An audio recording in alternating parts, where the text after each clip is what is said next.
哎，这位公子真是一表人才，本王好生仰慕啊！好说好说。哎，哇，这手也是又白又嫩。在下对公子一见倾心，不知公子可否？哇！你调戏我老婆，倒调戏得很欢快。你来了。能将我阿爹引得生一场气，你也是个人才。这次别过，保重。大胆！知道本公子是谁吗？啊！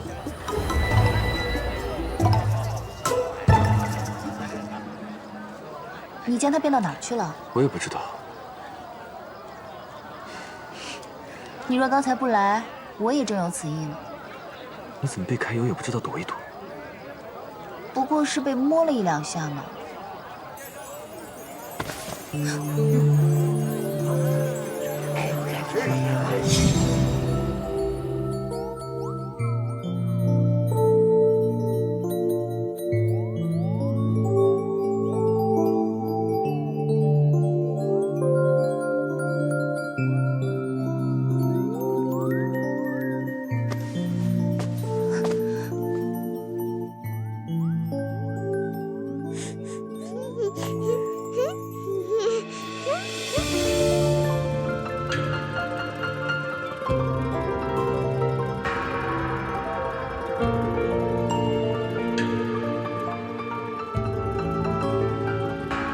不过是被亲了一两口。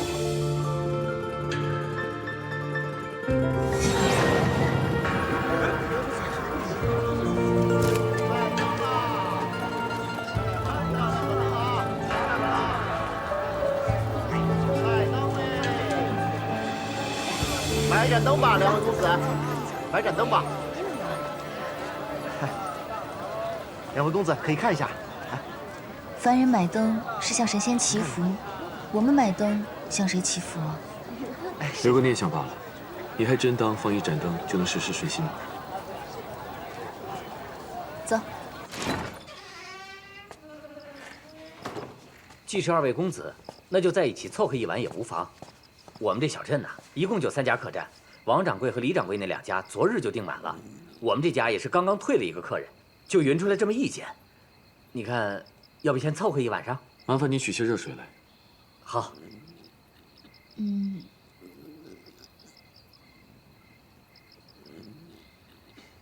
顺便做几道小菜。好嘞。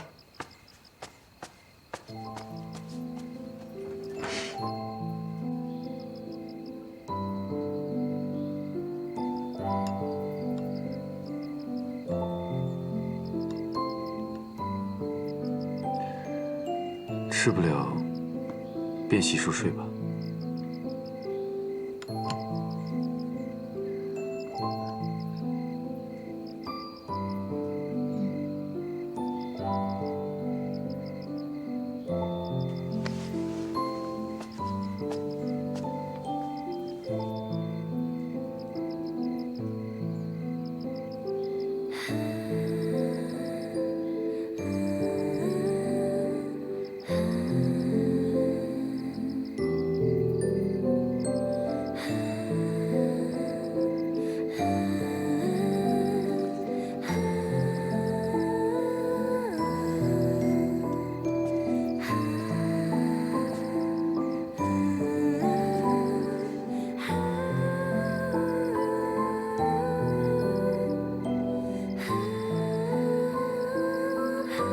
我一贯晓得你的脾气，却没料到你那般决绝。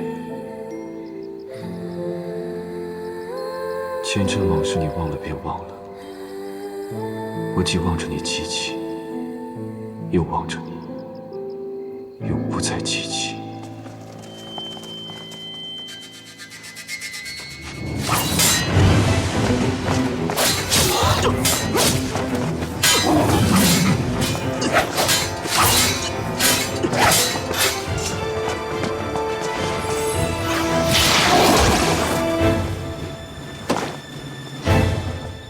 君上，不必追了。属下失职，望君上恕罪。无妨。这些人竟敢突袭天族的人，君上不打算追究吗？他们不是真人，是妖法做出的傀儡，专为杀人而生。就算追上了，也只会化作灰烬，问不出什么的。妖法，什么人要与天族为敌？方才蝶峰上仙也说了，从东海离开的群仙，先后遇到了他们的袭击。本君正准备彻查此事。君上，天君的寿宴马上就要开始了。我知道，你先回去吧。是。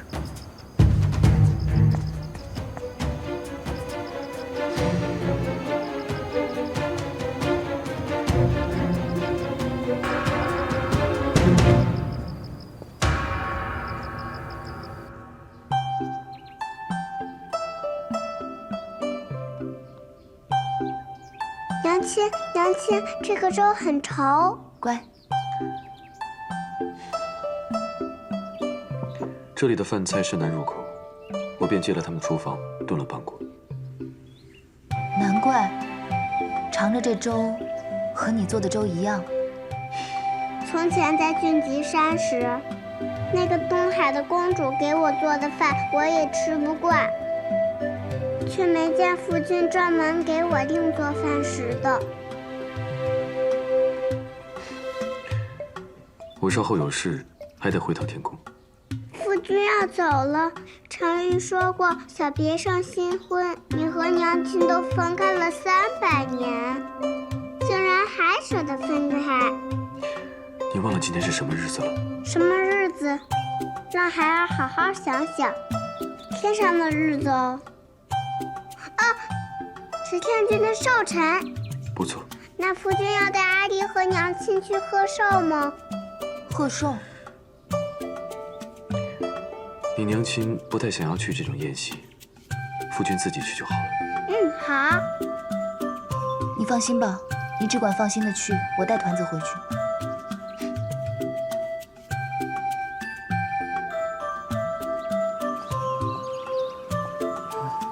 姑姑回来了。太子殿下呢？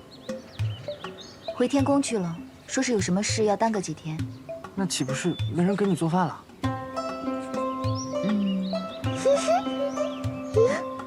下午去集市买些枇杷回来吧。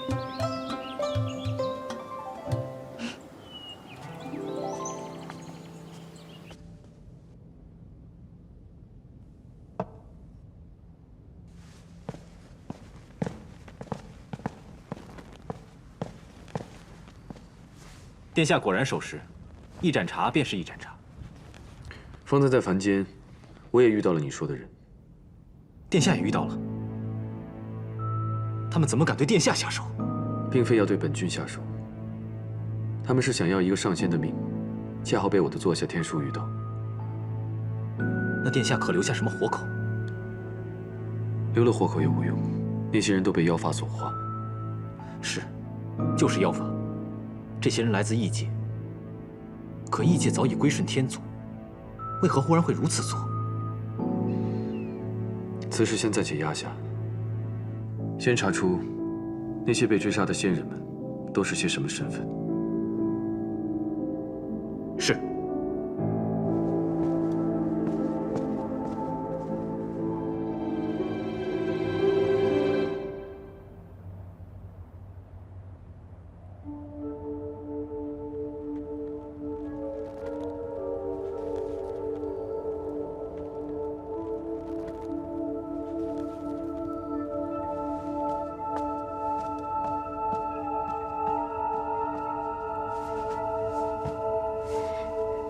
娘娘，君上回宫了，回来了，太子殿下回来了。那青丘白浅可跟着一起回来了？奴婢看得很清楚，太子殿下是独自一人回来的。他刚一回来就去了紫宸殿内与西海二皇子议事，还未去宴席。好，他没来最好。这样，我今夜就有十足的把握将夜华留下。娘娘，奴婢怕。不用怕。天君素来最讨厌那只小八蛇。连同小八蛇的儿子元贞也不喜欢，这几年才有所缓和。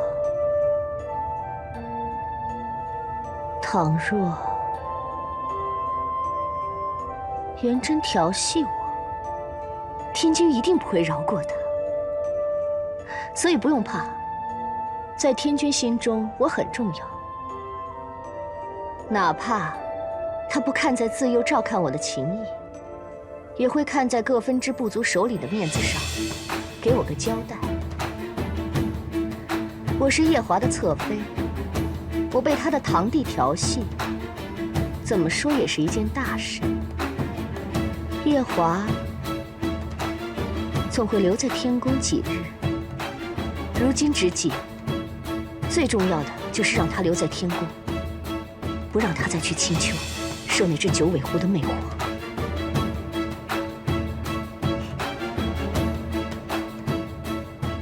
你在此处准备，我去找元贞，设法将他带来。是，娘娘。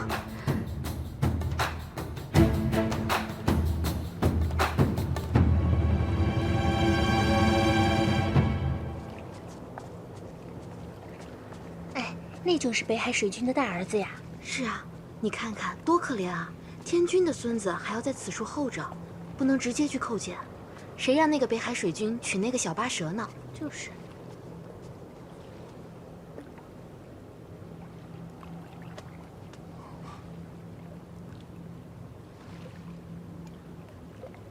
姑娘是何人？有什么要让元贞帮忙的吗？你该叫我一声素锦娘娘。啊，原来是素锦娘娘。元贞见过素锦娘娘。哎，按辈分，我是你的长嫂，你我就不必如此生疏了。那些奴婢的话，听听也就算了。活得久又能如何呢？最重要的，是能和心爱的人在一起。我就很羡慕你爹娘之间的感情。娘娘说的是。哦，对了，怎么就你一人在此处呢？啊，夫君去给天君请安了，让我在这里候着，等着传召呢。啊，是吗？嗯。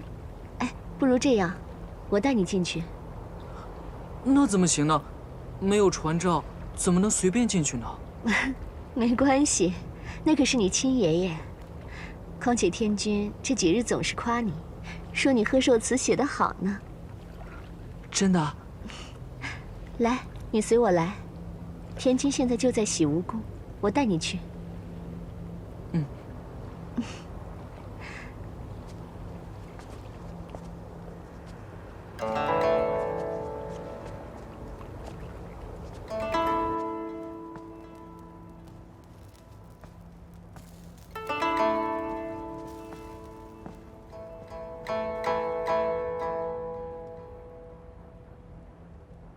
娘娘，此处是……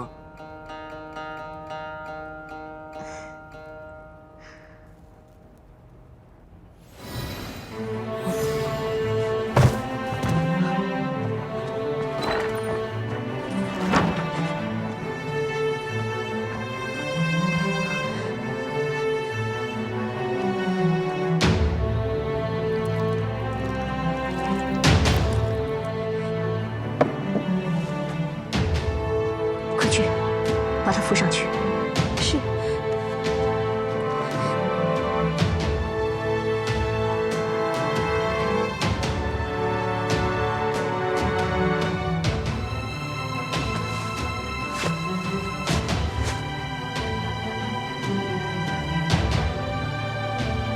去，拿条白绫悬在梁上。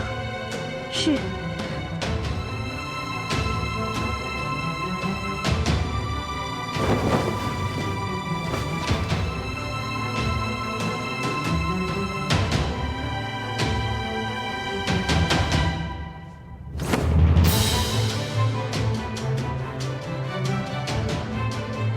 快去，一路哭喊出去，就说我被小殿下醉酒调戏，想不开要上吊。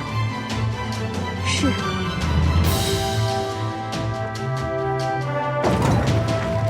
快来人呐！我家娘娘被娘不堪上吊了！快来人呐！快点来人！我们三娘娘上吊了！来人呐！太子殿下，二叔，听说你最近一直在青丘住着，怕是婚事将近了吧？我还听少卿说，他在东海看到你旁边的女子是白浅上身，开始我还以为是他在说笑，没想到竟然是真的。听三叔说，二叔这次来为天君贺寿，也带了长子元贞来。没错，啊，方才父君还在夸元贞聪明，只可惜，再聪明，也不过是北海水君的儿子。怕是与这九重天无缘了。夜华，二哥，快去洗巫宫，元贞出大事了！啊！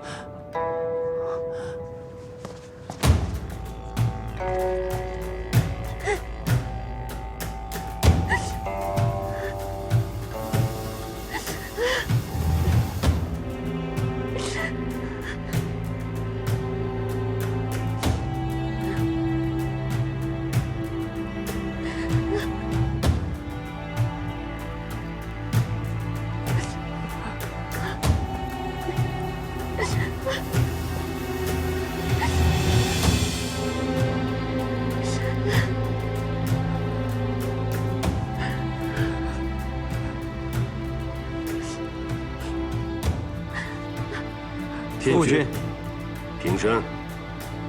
谢父君。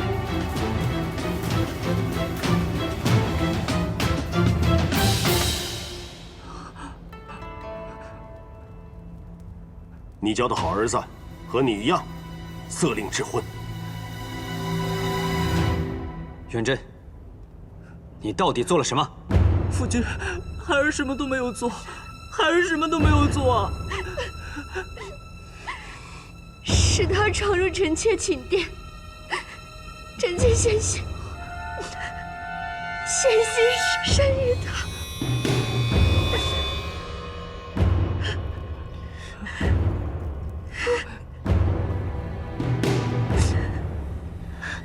是臣妾辜负了君上往日的恩宠，求君上赐臣妾一条白绫，让臣妾死得清白些。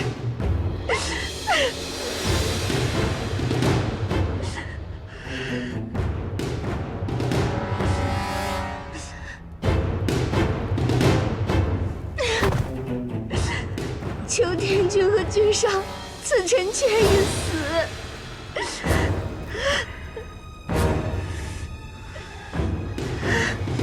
混账东西！你个畜生！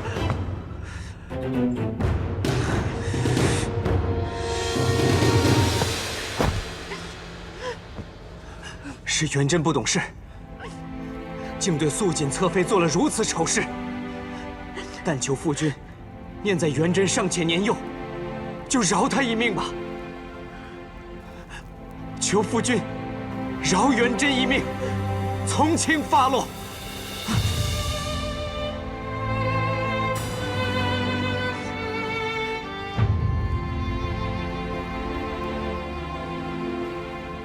虽然素锦侧妃拼命抵抗，没有被他毁了清白。他若是旁人的儿子，本君尚能从轻发落，但偏就是你的儿子。本君三子之中，最宠爱的就是你，也是你最伤本君的心。没想到今日，又是你的儿子伤了本君的心。本君万万没有想到，这数万年来，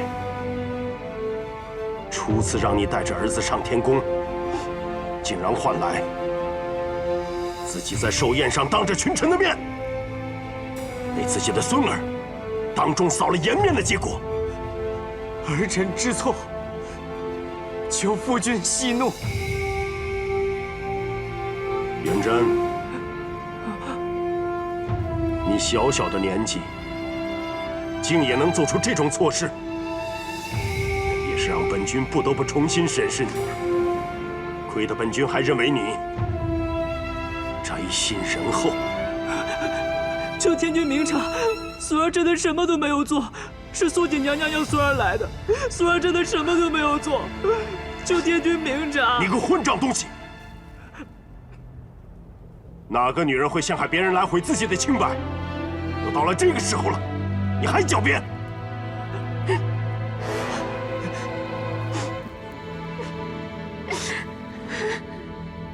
来人！天君，捉捆仙索，将元贞给捆了，丢下凡间，历劫60年。60年后，再重列仙班。是。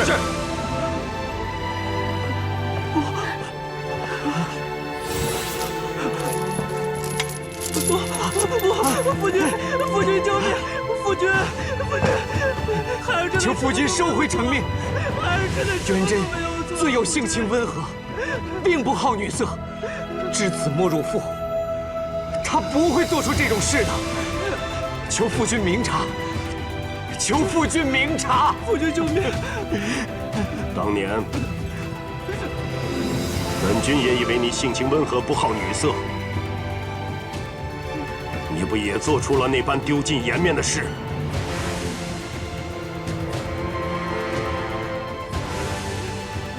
带下去！不，夫君救命！元贞，夫君，夫君救命啊！夫君，我孩儿真的什么都没有做。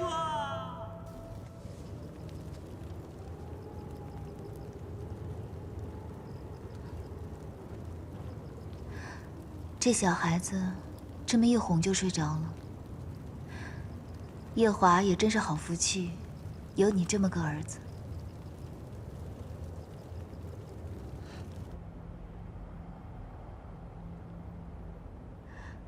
求君上赐臣妾一死，以正清白之身。君上。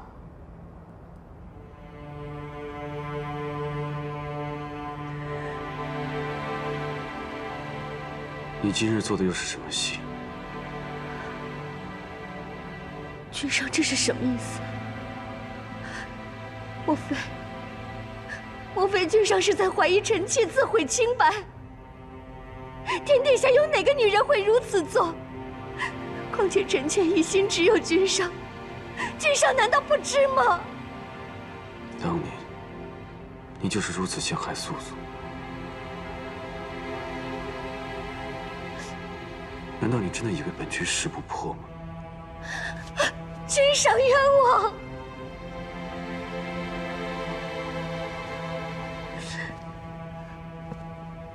你知道我为什么留着你的命吗？一是因为解破灯，为了那灯，我才饶你不死；二是因为你眼眶里养着素素的眼睛，你死了，素素的眼睛也就死了。但是，若你再如此作茧自缚，就休怪本君不留情面了。素锦，就算你死了，本君也有办法为这双眼睛找到新的主人。君上，君上，难道臣妾这么多年陪伴君上的情谊，对你来说，真的就一文不值吗？不错，一文不值。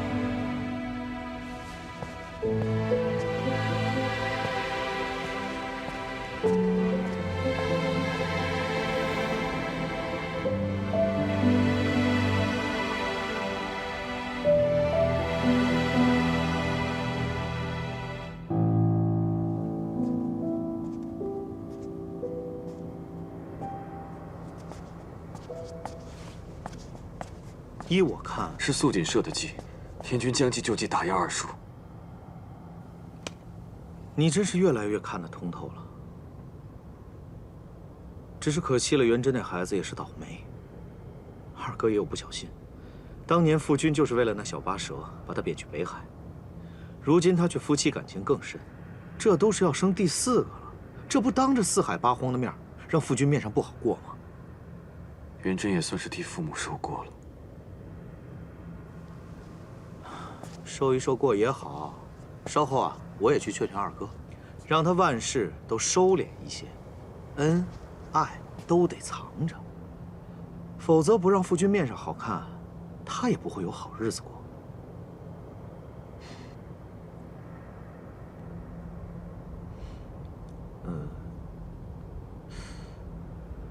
三叔与我还有什么不能说的吗？我只是觉得奇怪，你既然知道素素就是白浅了，为何不把她赶紧接回天宫？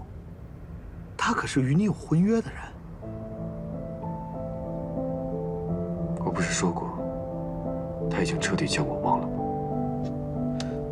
真的忘了？那一定是折颜上神的忘情药了。看来他还记得你挖走他双眼那件事，才将你彻底忘了个干净。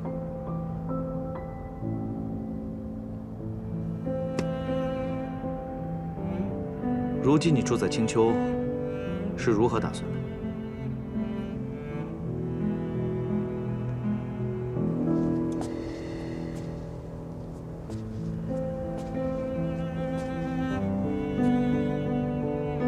我想从头来过。从头来过？他是素素时，在天宫里没有任何好的记忆。既然如此，忘了就忘了吧。我只要慢慢来，让他心中有我。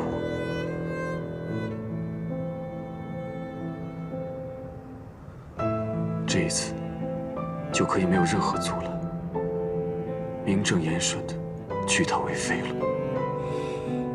也好，如此也好。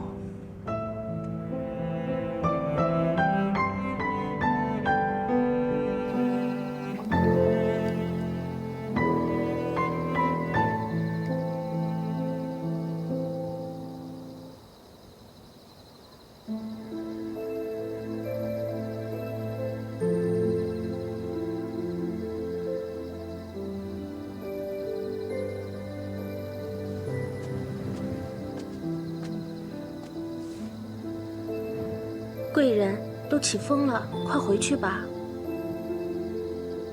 都2年了，陛下还是没有来见我。娘娘被奸人所害，这宫里都传遍了，说娘娘额头这凤尾花是朵妖花。陛下听了，自然不想见娘娘了。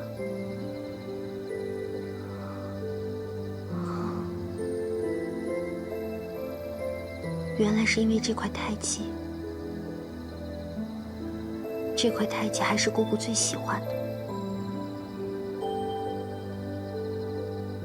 娘娘也不要伤心了，谣言总有一天会过去的。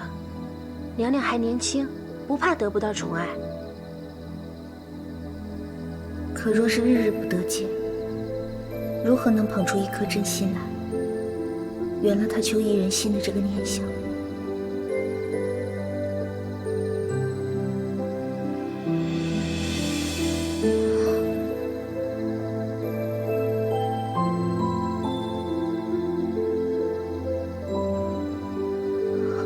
陛下。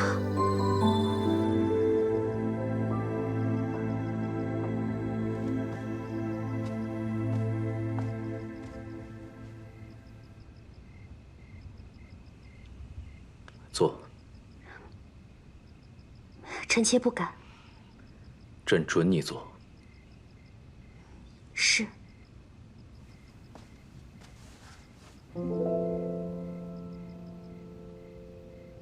贵妃她终究不愿回宫，贵妃？贵妃她15岁入宫，朕一直很宠她。没想到她生下太子元贞后，竟吵着要出家。朕拿她也没办法，只好在皇城后山给她修了间道观，让她潜心修行。贵妃倒是一心向道。她同元贞一直住在道观里，直到元贞16岁，才派了一个道姑把元贞送回宫里来。他也只是每月初1、15才回来看望自己的儿子，从来不见朕，从来都不肯见朕，就好像没有朕这个人一样。司命说，帝君此番入凡间，是为了参一参人生6苦。照这模样看来，司命的故事编得还真是尽心尽力。他就不怕帝君回到天上，回味自己在凡间吃的这些苦，让他也下来参一参人生6苦吗？你怎么不说话？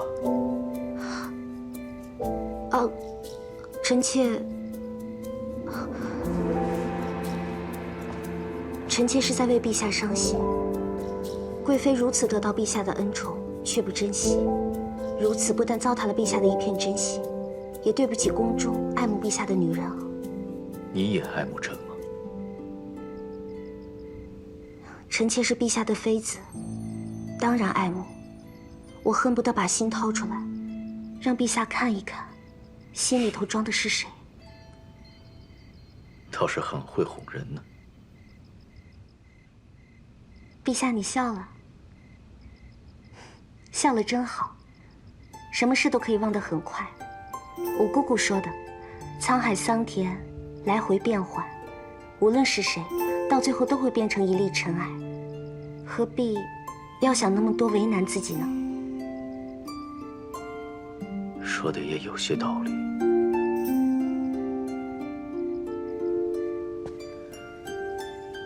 此花很美，不知为何，朕每次看到你额间这花，总觉得似曾相识。陛下，记得这块太紧。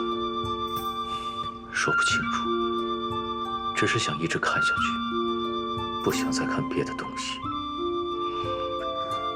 朕也觉得此事有些玄妙，还以为是中了你的妖术，所以这2年朕一直避开你，就是怕一直看下去，就再也不能放手。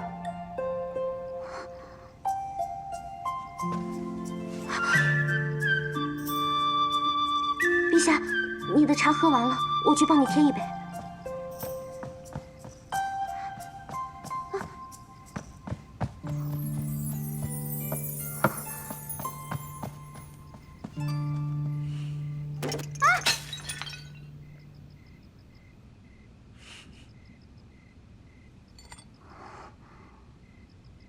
怎么连一点情话都说不出了？哎，不能这样啊！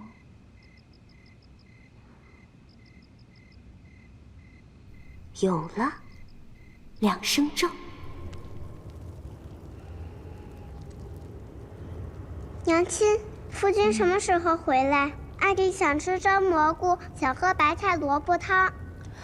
应该快了吧？夫君回来了。你回来了。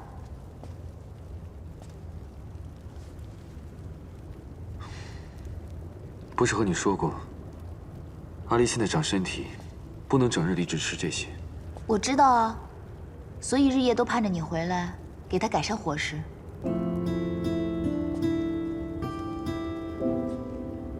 你真的在盼望我回来？夫君，娘亲眼红了。是盼着你回来做饭。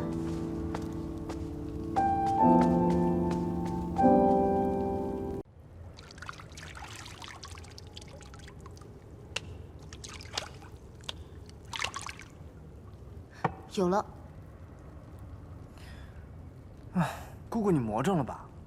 我要去青丘寻一个小仙，让他做夜华造屋里的关门弟子。这样，就算夜华离开青丘了，我们也有的吃了。好，咪咕这就这样绑门去。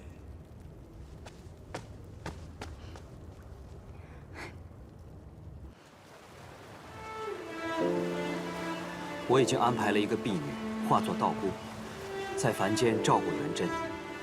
为何你还要坚持去青丘找白浅？君上，你不懂，一个娘是绝对不会允许自己的孩子受任何苦难和委屈的。我一定要去找姑姑，让她替元真渡劫。她惹下了祸事，她就需要历劫。别说是青丘白浅，就算是折颜上神，恐怕都管不了。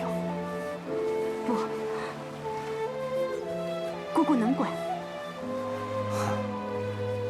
你对你的那个姑姑，未免也太信任了吧？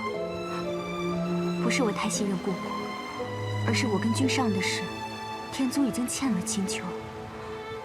这件事，别人不管，姑姑一定能管。哪怕姑姑擅自给元真改了契约，天君也会睁一只眼闭一只眼的。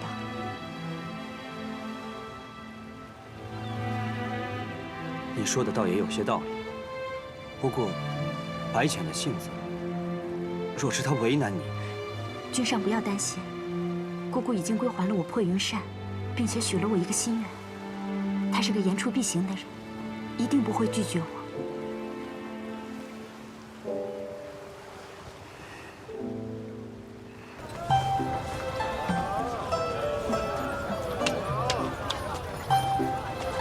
仙，你这贴什么呀？姑姑今日要选一个小仙，做夜华君造屋里的关门弟子，机会难得啊！能做夜华君的关门弟子，哪怕是造屋内的，也是三生有幸啊。可就这一会儿，那狐狸洞前排了甚长2行队，这会儿去怕是晚了。不晚，就在今夜，还来得及。走。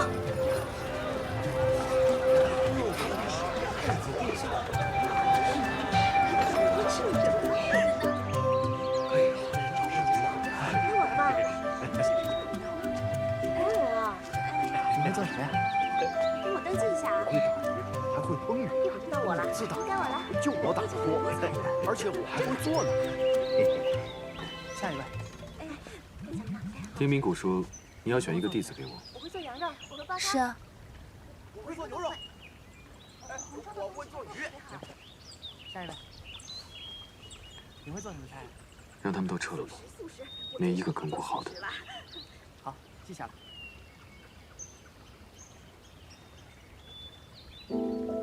依我看，你就很不错。可你实在没有必要跟我学，我们2个有一个会就可以了。尼姑，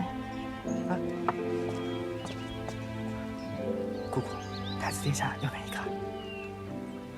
他一个也没看上，让他们都散了吧。这就撤了？散了吧，散了吧。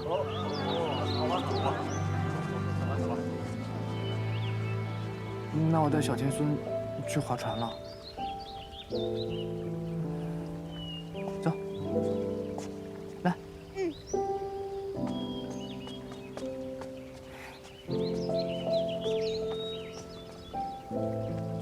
芊芊，陪我去散散步。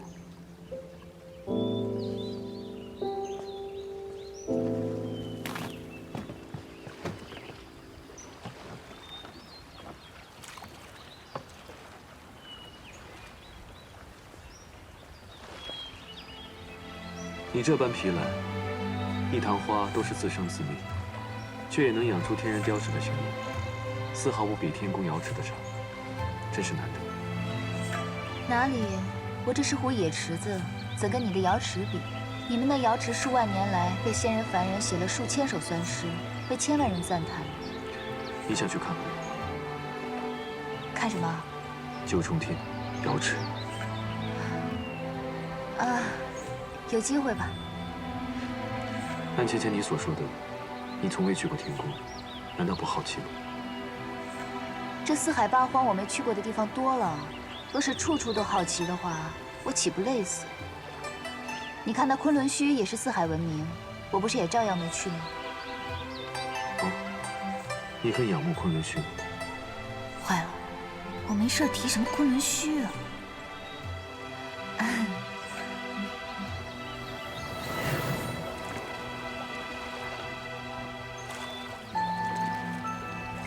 米谷呢？米谷在洞口设置了仙障，怕是有人误闯了。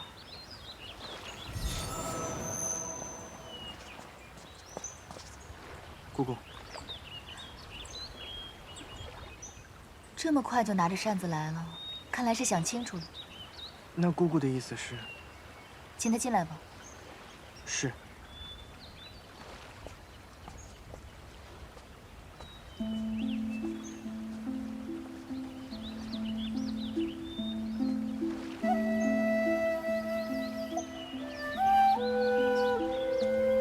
姑姑怎么说？姑姑说，让你进去。少卿，我若是你，根本就不会来见姑姑。最后一次，此事过后，少轩绝不踏入青丘半步。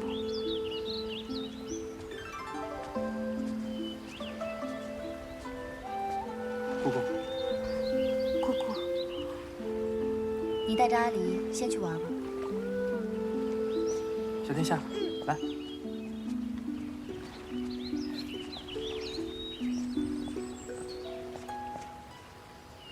你既来找我，一定已经想清楚，问我要什么。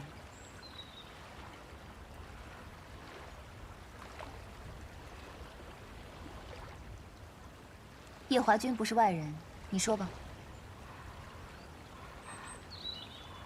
姑姑，可不可以救救我的孩儿元贞？救你的孩儿？前几日天君寿诞，君上带元贞备了贺礼，前往九重天去给天君贺寿。谁曾想，夜里元贞误闯了洗梧宫，险些调戏了洗梧宫的素锦侧妃。调戏了素锦？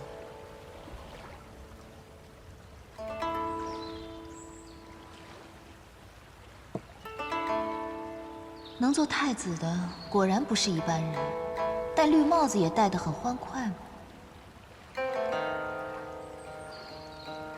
可元贞却在最后关头刹住了脚，但是却惊动了天君。天君震怒异常，立即着捆仙索捆了元贞，并下旨命他下凡历劫60年，60年后方可重列仙本。这调戏未遂来说，这处罚确实重了些。元贞是一个善心的好孩子，走在路上连蚂蚁都不舍得踩死一只，恳请姑姑去救他一命吧。可是，他毕竟调戏了叶华君的侧妃。不必做我的人情。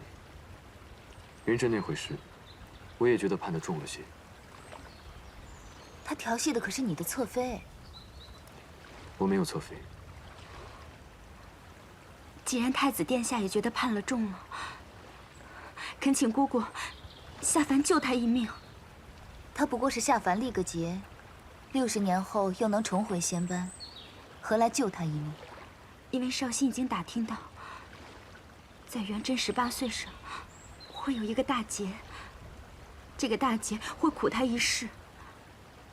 少卿不忍心看着他这样备受煎熬，所以恳请姑姑帮他把这劫数度化了，让他平平安安地度过这一生。所以，你来找我，是为了帮你儿子渡劫？是。少卿不敢求姑姑去求情免了这罪责，只求姑姑悄悄地帮一帮元贞。你这件事情来拜托我，托的倒是很有头脑。你知道，就算是我改了元贞的气运，天君也不会同我计较，是吧？少卿知道，这四海八荒之内，只有姑姑能做这件事。好，我答应你。这件事情我替你做了，但是事成之后，你我主仆情分就算是尽了。你与我青丘白浅，再无任何瓜葛。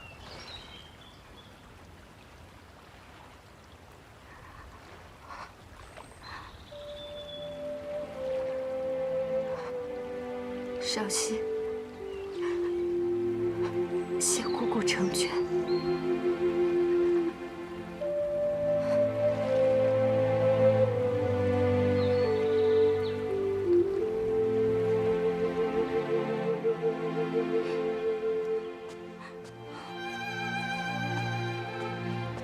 怎么了？又被那些小神仙欺负了？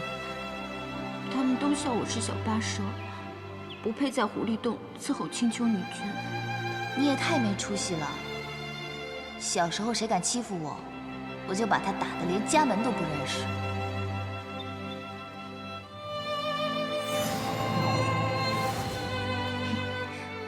这个呢叫破云扇，是天宫灵宝天尊送我的，送给你。灵宝天尊送的，太贵重了，少卿不能收。你就收下吧。你跟我在一起这么久，什么法器也没送过你。这个扇子可厉害了，以后谁敢欺负你，你就用这扇子将他扇出青丘。这把扇子这么厉害吗？嗯，送给你了。谢谢姑姑。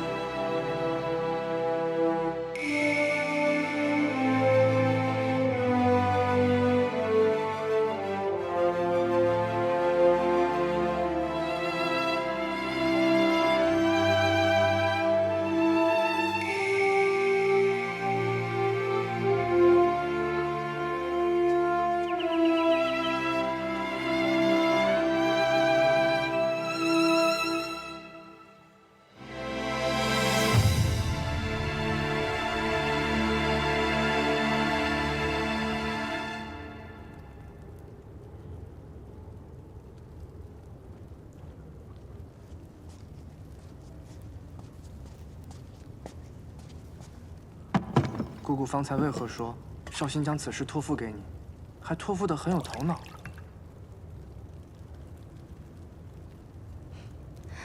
偷听了？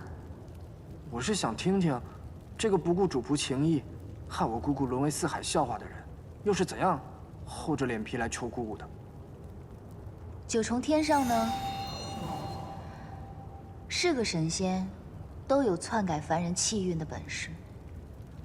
但是天族有规矩在那儿，就算有这个本事，也毫无用武之地。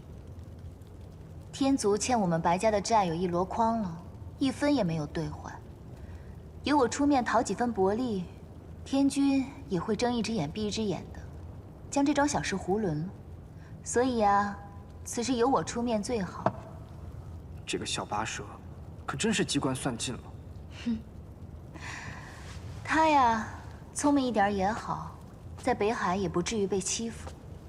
此事简单，办完了，也算跟他断个干净。哎呀，看来我要到东华帝君座下司命星君那里走一趟了，看看那元贞18岁立的是什么节，哪个时辰哪个日子，如何应到人身上。司命星君脾气古怪，他手上那个气运簿子。连天君都不能借来看一看。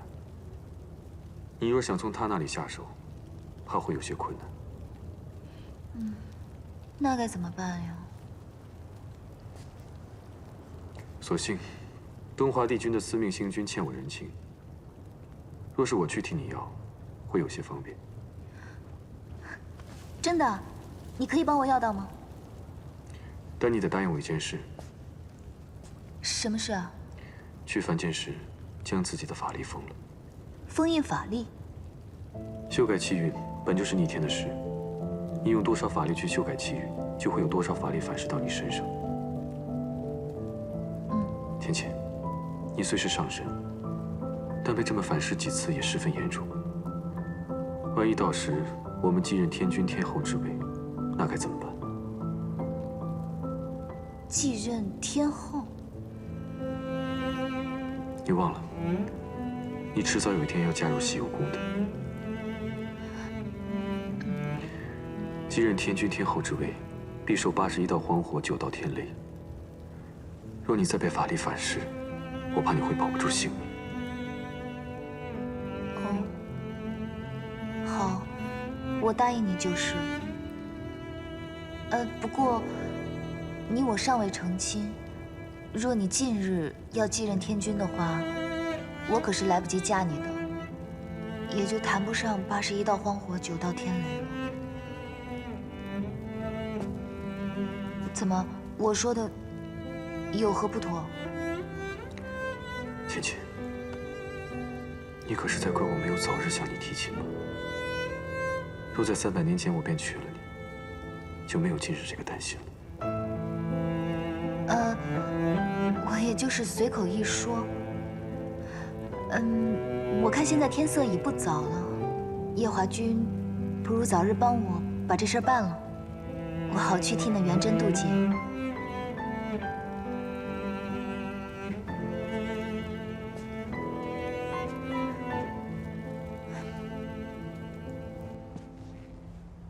太子殿下怎会想到看元贞的运波？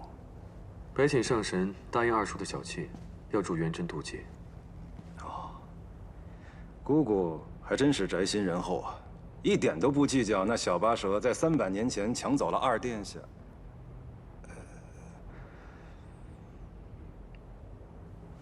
那我给殿下讲讲这元贞在凡间的事吧。元贞托生托到了一个帝王家，姓宋，叫做宋元贞。12岁上封了太子，如今快长到18岁了，结束将至。元贞在凡间的母亲是个贵妃，生下元贞之后，便带着她入了道观，出了家。16岁时，才让元贞的师傅将他送回了宫中。而这元贞的师傅，就是北海水君桑吉送去凡间看护他的一个婢女。婢女？所以二叔还是偷偷派了个人去看护他。正是。依小仙看，姑姑若不想打乱气运，就要替代这个师傅，先留在元贞身边。也只有这个法子了。至于如何渡劫，还需从长计议。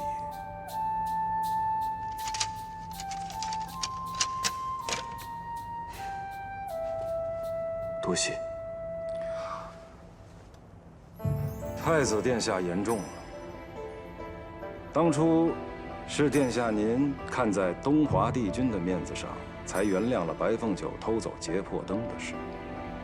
今日就算我替帝君还了这个人情，只是殿下要记得提醒姑姑，到了那人间，一定要封了自己的法力，否则，本君明白。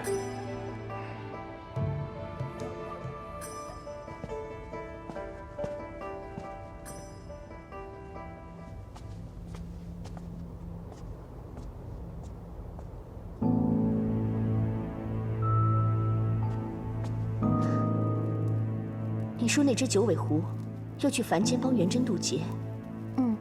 君上和星君确实是这么说的。他们还说要白浅一定要在凡间封印自己的法力。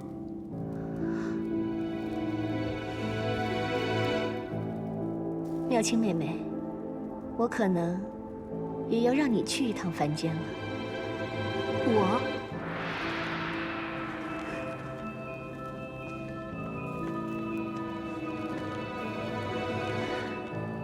按理说我是姐姐，这种冒险的事本该我亲自去。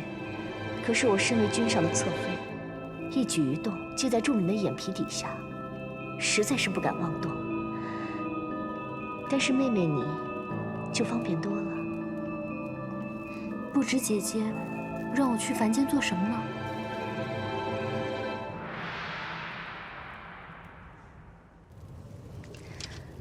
早先一直听你说这册子如何贵重稀罕，我还以为卖你的面子也只能讨回一个小钞，没想到连原物都讨回来了。看看吧，司命这气韵，写得很是让人唏嘘。这司命君不去写几个戏本，真的是屈才了。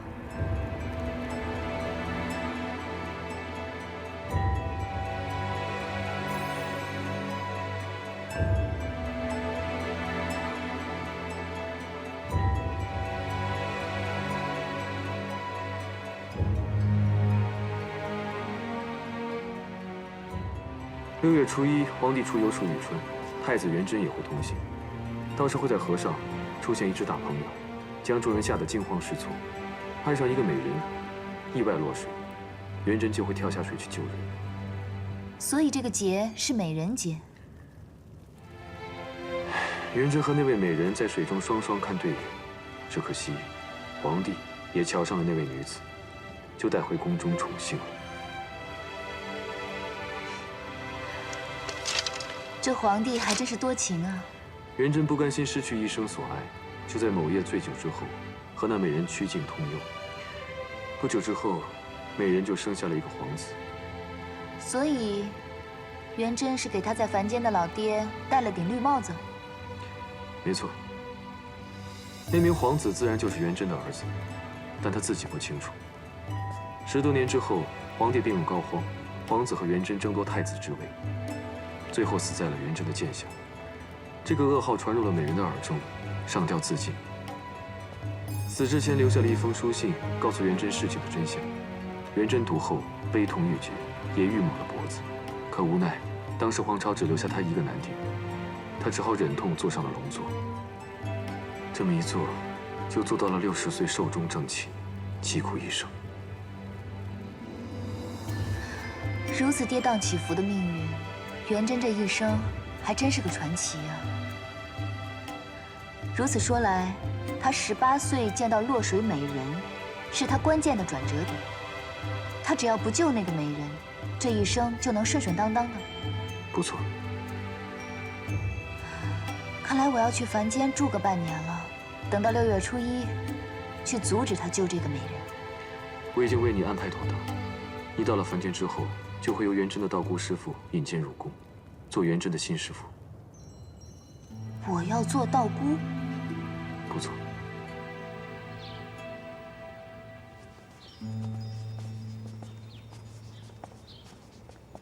师姐，师妹，太子殿下，贫道与你的缘分已了了，也该离去了。师父，只是身为殿下的师父，如此贸然的离去，终归对不起殿下。幸好贫道的同门师姐，云游四方，途经此处，贫道托师姐带贫道来看护殿下。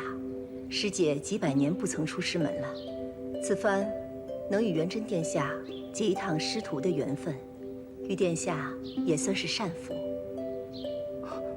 可是元贞舍不得师父啊。缘来缘去，都由不得你我呀，殿下。元贞明白，可是……多谢道长，这几年对元贞的看护。贵妃娘娘客气了，快来见过贫道的师姐吧。元贞，快拜见道长。道长，不错，不错。道长的意思是，贫道一眼就看出，太子殿下乃是9重天位列仙班的神仙。因犯了错事，才下凡历劫。那经过劫难，我儿还能重列仙班吗？如贫道点化得当，太子殿下又一心向道，我相信重回仙班并不是难事。快叫师傅！哦，师傅。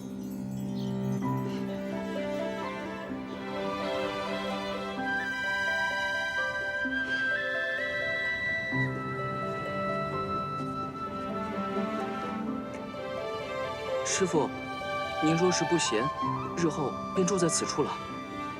不错，你今日先回吧，明日再来与为师学道。是。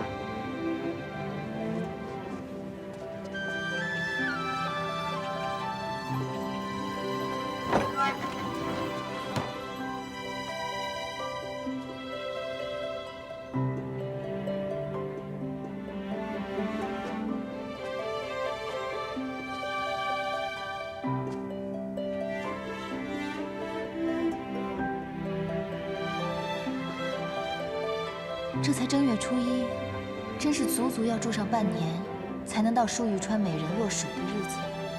不过也好，能体会体会凡间皇家是如何过日子的。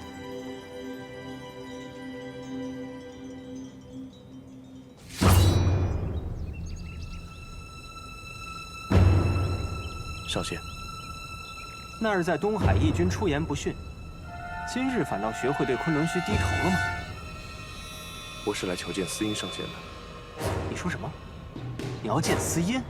哼！7万年前，正是因为与你异界一战，我师尊战死，司音也随之失踪。如今还有颜面来这里，还说什么要见他？上仙，前几日我见过司音，我想他与昆仑虚颇有情深。若是回来，他一定会来昆仑虚。什么？你见过他？在何处？在东海北岸，北荒境内。北荒。义军，请回吧。虽说我昆仑虚为了天族不会再与异界为敌，可和异界也绝无任何情谊。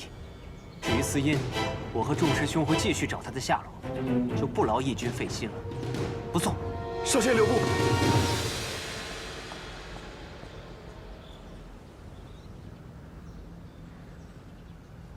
问他有什么用？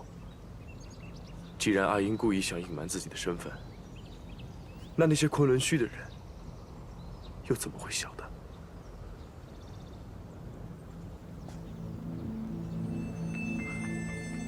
火麒麟，君上，回大紫明宫。是。君上。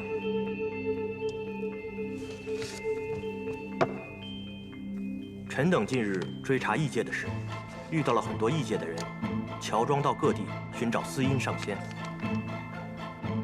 手中均带着这幅画，听闻这幅画正本是义军离境亲手所绘，其余的全是副本。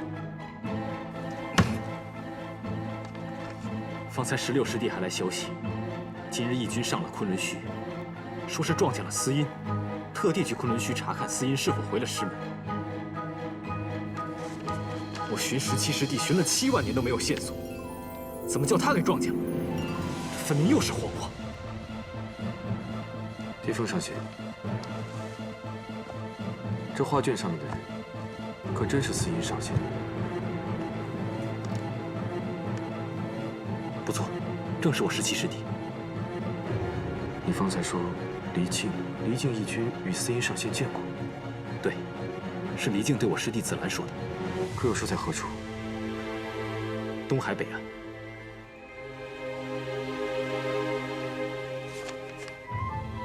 东海北岸，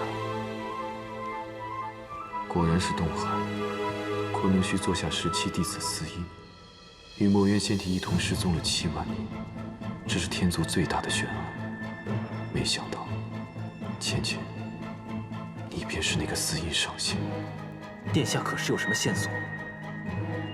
没有，我只是听闻过司音上仙的事情。见到此画卷，一时想到了7万年前的大战。你们先退下吧。是。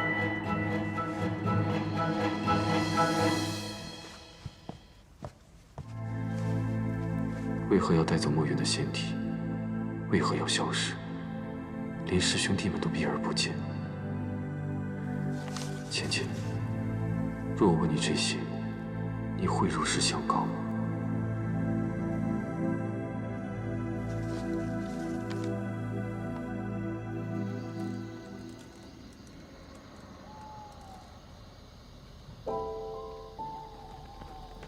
乖，婴儿真乖。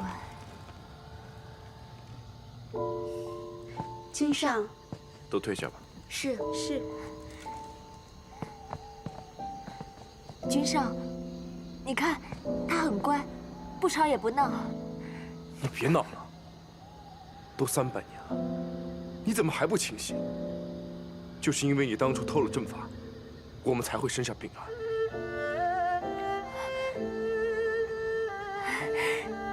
君上，臣妾已经找到法子，让他醒了。君上，只要婴儿醒过来，就证明臣妾可以生出健康的孩子。到时候，臣妾再为君上生上几个小皇子，啊，还有小公主。君上不是最想念胭脂吗？到时候臣妾再为君上生几个小公主，好不好？事已至此，你就放手吧。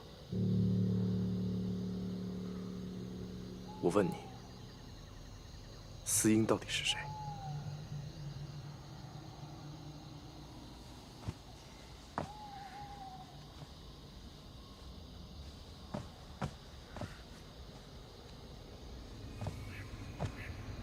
？7万年，你还想着那个男人吗？你难道不知道，她和你一样，也是狐族女人？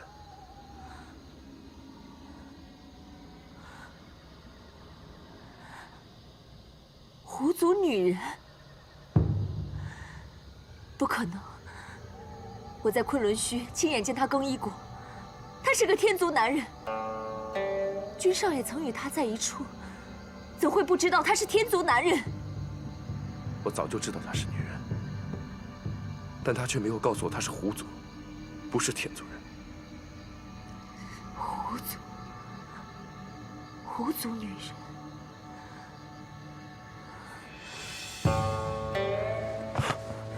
你是不是想到了什么？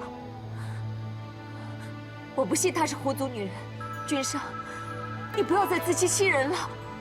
你当真不知道？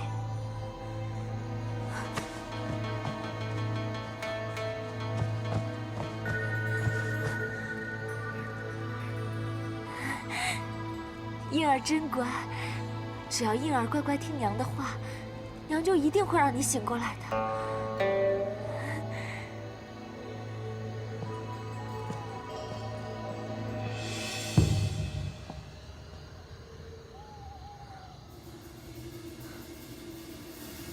芊芊，原来是你，我竟然没有想到，原来司音就是你。为什么我最爱的男人，一直惦记的都是你？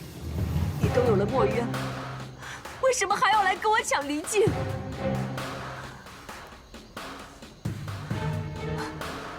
墨渊，我怎么没有想到？墨渊。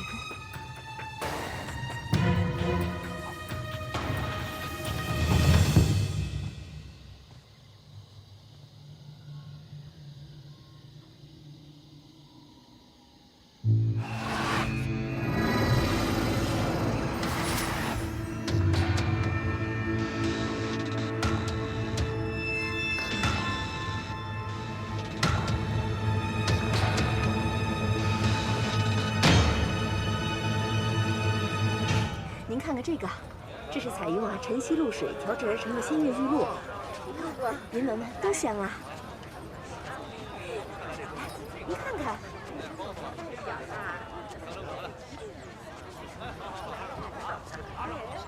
姑姑回来了，姑姑回来了，不是说去凡间了吗？是啊，这么快？没想到白浅竟然不在，真是老天爷来助我。天上一日，凡间1年。你们以为时间过得很快，实则已经过了数个月了。这倒也是，姑姑早上挑拣的，说是去凡间少则半年，多则1年，让我留着这琵琶，姑姑明日回来再取。那要不要我帮你送去狐狸洞啊？不必，我自己拿回去吧。谢谢了。姑姑今天可真可惜啊！是啊，太奇怪了。就是。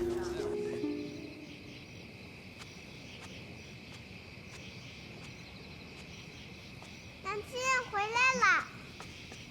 姑姑，娘亲，你方才叫我什么？娘亲不是告诉阿离说要离开青丘一日吗？怎的这么快就回来了？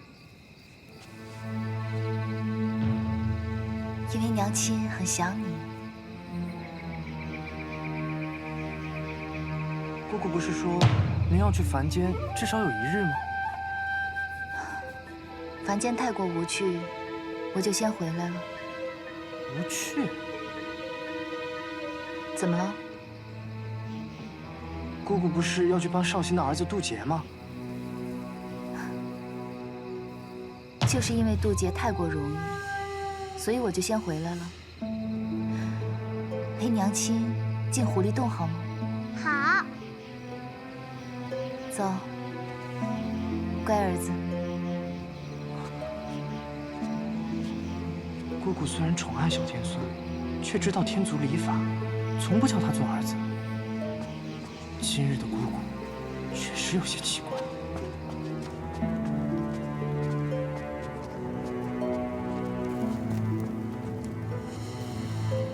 好了，去将墨渊上神抱来吧。姑姑忘记了。忘记什么？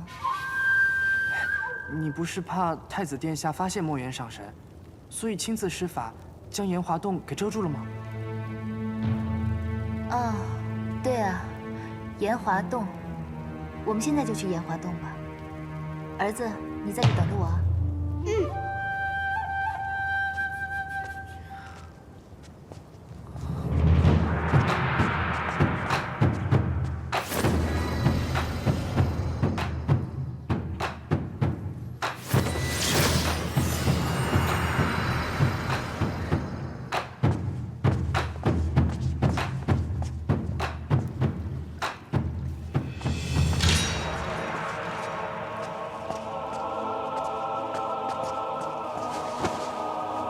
你果然在这里。你不是姑姑。尼古，你不要胡闹。姑姑见了墨渊上神，都要先行弟子礼的。你不是姑姑，你是玄女。你个叛徒，你还敢来青丘？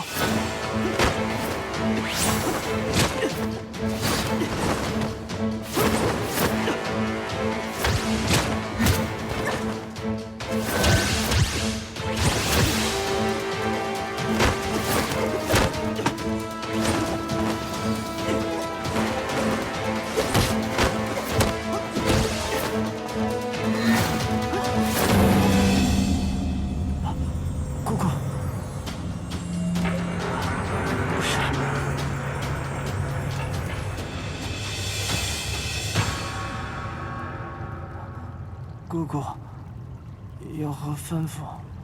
去把小殿下给我抱过来。是。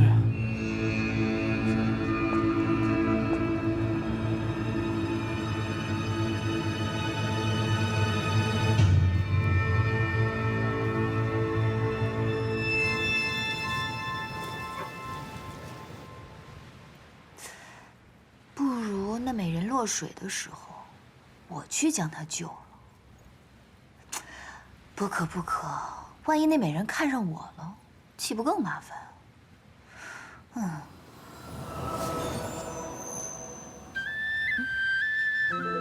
芊芊，几日不见，我想你想的可厉害了。你可想我？